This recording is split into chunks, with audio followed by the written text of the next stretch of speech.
¿Qué tal? Muy buenas noches. Bienvenidos a su programa Foro Potosino. Esta noche en el estudio nos acompañan, como de costumbre, los maestros Jorge Chezal. Jorge, muy buenas noches, gracias por acompañarnos. Benjamín Vázquez, muchas gracias por acompañarnos en su programa. Muchas gracias. Foro Potosino. A usted que nos sigue, los invitamos a que siga con nosotros los próximos 20 minutos en este programa Foro Potosino. El día de hoy los panelistas estarán analizando un tema muy importante. Hoy en día es muy común ver cómo grupos sociales se apoderan de carreteras, se apoderan de las calles de importantes ciudades, bloquean los congresos, bloquean los senados. ¿Y qué pasa? ¿Cometen algún delito? ¿Estarán cometiendo el delito de sedición, de motín, qué sé yo? ¿Y la ley? ¿Dónde sí aplicar la ley y dónde no aplicar la ley, licenciado Jorge, en este tipo de asuntos? Mira, Martín, yo hará probablemente unos 10 años, un poco más, publiqué un texto en la revista El Foro de la Barra Mexicana, Colegio de Abogados, que se llamaba La aplicación optativa de la ley. Y hacía yo una distinción que comparto ahora con el auditorio. Muchas de las veces se habla de una aplicación selectiva de la ley, es decir, eliges a la persona que le vas a aplicar la ley, a unos le aplicas la ley, a otros no le aplicas la ley. El concepto que yo manejaba de aplicación optativa de la ley era más bien cuando eliges no aplicar la ley, independientemente se trate de qué se trate. Y vemos nosotros situaciones en las que pareciera que ese es el tenor que hay para la actuación de las autoridades. Caso concreto, tenemos en la Ciudad de México la Coordinadora Nacional de Trabajadores de la Educación, inconformes con una reforma constitucional ya aprobada, incluso ya vigente la reforma constitucional, que cierran las calles y obstaculizan el acceso para senadores y diputados, tanto en el Senado de la República como en la Cámara de Diputados.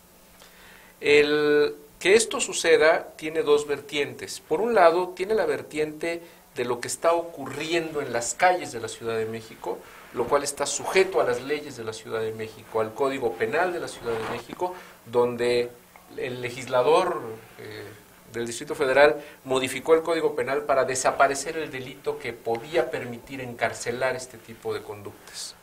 Sin embargo, el hecho de que se afecte a una institución federal, como es el Senado, como es la Cámara de Diputados, configura por ese solo hecho un delito de naturaleza federal. Ahí ya no tiene nada que ver ni el Distrito Federal, ni Miguel Ángel Mancera, ni la Policía del Distrito Federal, por lo menos de principio. ¿Por qué? Porque en el momento que se impide la labor legislativa, se está cometiendo el delito de sedición, se está cometiendo el delito de motín, y evidentemente hay una conspiración, por lo tanto habría 3 delitos federales, además de la asociación delictiva, ya serían 4, que estarían en contra de las instituciones esenciales del Estado mexicano. Es decir, estaríamos hablando de la configuración, basta leer las descripciones típicas en el Código Penal de estos 4 delitos para ver que estaríamos en presencia de su comisión.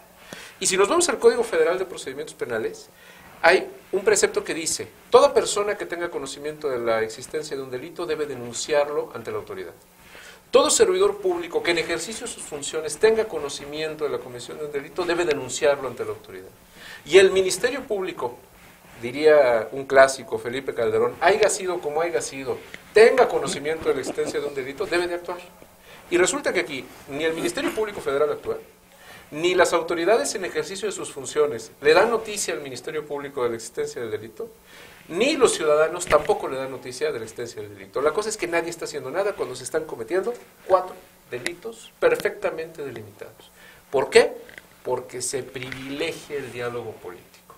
Y entonces ahí se opta por no aplicar la ley, se decide no aplicar la ley para ver que en lo político hay una respuesta. Y eso evidentemente nos aleja del Estado de Derecho.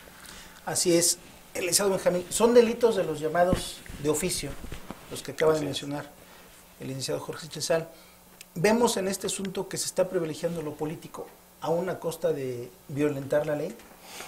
A una costa del interés social. Se supone que todos los delitos son delitos porque afectan el interés público, el interés social, el funcionamiento de la sociedad. Y aquí entonces los servidores públicos no pueden ser selectivos, incluso por simple mandato constitucional, no pueden ser selectivos para aplicar un precepto que está debidamente sancionado, promulgado, que es una ley vigente. Entonces ellos no pueden ser selectivos, no tendrían opción de aplicar discrecionalmente una ley de saber si van a proceder en contra de una persona o no. Es como el inspector que llega a hacer una inspección a un establecimiento, por ejemplo, para ver si reúne los requisitos y decide, porque le cayó bien el dueño o porque hubo ahí alguna dádiva de por medio, decide no actuar. La aplicación de la ley no puede ser optativa. No puede ser optativa. Él está en ese momento obligado a actuar. Si ve una irregularidad, actuar. Simple y sencillamente. Pero si no lo hace, está siendo selectivo y además está cometiendo una conducta ilícita por omisión.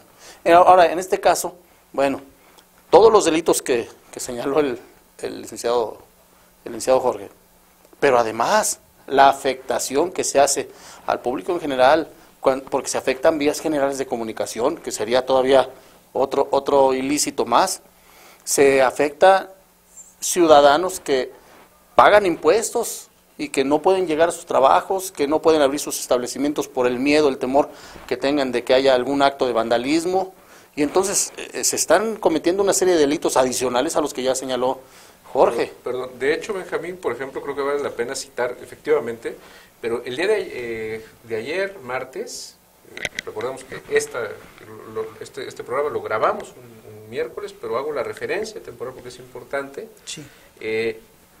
Tomaron los maestros los accesos a Televisión Azteca y a Televisa y obligaron a las televisoras a que una las entrevistara directamente al aire y el otro los entrevistara un reportero, y además privaron de la libertad a los trabajadores de las empresas porque no les permitían salir y los tuvieron delitos horas. adicionales. Así es, son delitos adicionales. Creo que vale la pena destacar eso también. Y entonces, bueno, ¿qué sucede con esto? La autoridad puede ser selectiva y decir, bueno, no, porque es una entidad social de mucho peso, o para que no nos hagan más escándalo, vamos a omitir estos delitos que están cometiendo para privilegiar el diálogo, como lo mencionaron. Yo creo que de cualquier manera la autoridad está obligada a actuar. A priori está obligada a actuar. Sí, porque si no queda en entredicho el Estado de Derecho. No, bueno, es que por supuesto. ¿Cómo hablamos de Estado de Derecho entonces? En el momento que tú tienes una norma, que la norma dice un ABC de conducta, y de todos modos ese ABC vamos a decidir si se aplica o no se aplica. Y pues si entonces, se aplica, ¿a quién se le aplica? ¿Y a quién se le aplica? Pues entonces mejor hagamos normas que digan que la autoridad puede decidir qué se le aplica a cada quien, y entonces nos quitamos de problemas, porque entonces no necesitaríamos leyes que establecieran las reglas de conducta. Donde sí. Además, y aquí, perdón mi insistencia en este sentido, no perdamos de vista que si bien es cierto la sedición, el motín, la conspiración, son delitos de carácter político, lo cierto es que van en contra del Estado. Y si nosotros nos vamos a lo que dice la Constitución en el artículo 22, en su primer párrafo, donde dice, la pena debe de ser proporcional al delito y al bien jurídico tutelado.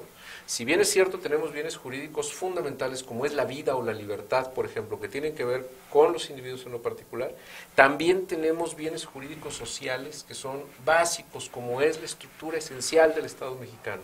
Y entonces cualquier conducta que ataque al Estado está atacando a la sociedad en su conjunto y por lo tanto tiene una particular gravedad y debería de tomarse así. No puede dejarse de esa manera en que donde simplemente por la parte política no vamos a aplicar la ley. No, y además porque no solamente se aplica, no solamente se afecta a la sociedad en general, así decir, afectaron a la sociedad, sino que se afectan intereses particulares, lo que les decía, simple y sencillamente las personas que se les está coartando su libertad de tránsito porque no pueden pasar por esa calle, porque no pueden mover sus vehículos, porque no pueden abrir sus establecimientos, porque hay empleados de las televisoras que fueron privados de su libertad porque no pueden simple y sencillamente hacer uso de un bien tutelado no solamente por la Constitución, sino en general por los derechos humanos, como lo es la libertad. ¿Por qué? Bueno, porque están siendo afectados por una agrupación social que efectivamente podrá tener un fin a lo mejor hasta válido, ilícito, pero que sin embargo está utilizando medios ilícitos para conseguir sus fines. Sí, perdón, y una cuestión, hay también un efecto reflejo que no debemos de perder de vista. El hecho de estas manifestaciones en la Ciudad de México ha posibilitado en los últimos días que el dólar esté a 13.50 es decir, que haya tenido un desplazamiento de casi un peso del valor con el que estaba la semana pasada, y que la bolsa de valores haya caído. Y eso tiene ¿Hasta que dónde ver... repercutir? Sí, es que eso tiene que ver con la sensibilidad que tienen los inversionistas de decir, yo no voy a arriesgar mi dinero en un lugar en donde mi inversión no es segura porque la ley no se aplica. Es decir, hay en la novela de José Fouché, de Stefan Zweig, dice una frase que es muy importante. Dice, en tiempo de crisis, el primero que se esconde es el dinero. Y efectivamente, si no hay seguridad en la aplicación de la ley, no hay inversión. Y se repercute, además de todo lo que hemos estado hablando, de manera indirecta, se ocasionan estos impactos que afectan la economía nacional. Hasta los que no estamos ahí nos afectan. Así es. ¿Cómo buscar ese equilibrio? No estamos en contra de no estamos a favor de la represión, pero sí a favor del cumplimiento de la ley. ¿Cómo buscar ese equilibrio?